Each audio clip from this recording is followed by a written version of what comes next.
सालों से वीरान पड़ा है। एक ऐसा गांव जो रात ही रात में वीरान हो गया और सदियों से लोग आज तक नहीं समझ पाए कि आखिर इस गांव के वीरान होने का राज क्या था।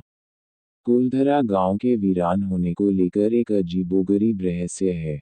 दरअसल कुलधरा की कहानी शुरू हुई थी आज से करीब 200 साल पहले, जब कुलधरा खंडहर नहीं था बल्कि आसपास के 84 गांव पालीवाल ब्राह्मणों से आबाद हुआ करते थे।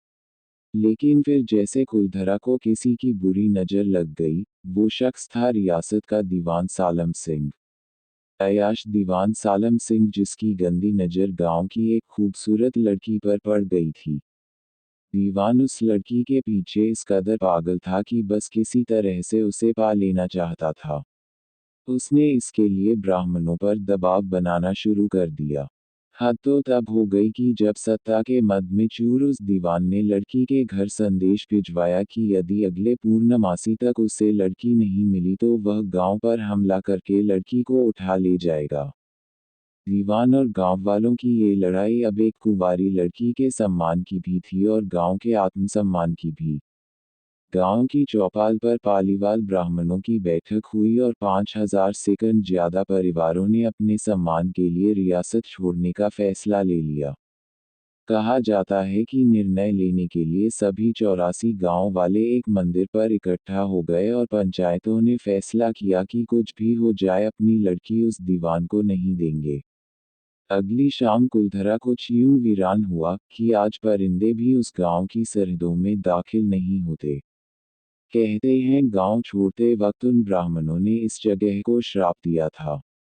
आपको बता दें कि बदलते वक्त के साथ 82 गांव तो दोबारा बन गए, लेकिन दो गांव कुलधरा और खाभा तमाम कोशिशों के बाद भी आज तक आबाद नहीं हुए हैं।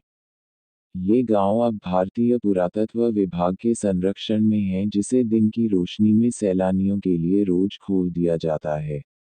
कहा जाता है कि यह गांव रूहानी ताकतों के कब्जे में है। टूरिस्ट प्लेस में बदल चुके कुलधरा गांव घूमने आने वालों के मुताबिक यहां रहने वाले पालीवाल ब्राह्मणों की आहट आज भी सुनाई देती है। उन्हें वहां हर पल ऐसा अनुभव होता है कि कोई आसपास चल रहा है। बाजार के चहल पहल की आवाजें आती हैं, महिलाओं के बात करने और उनकी चूड़ियों और पायलों की आवाज हमेशा ही आती रहती है।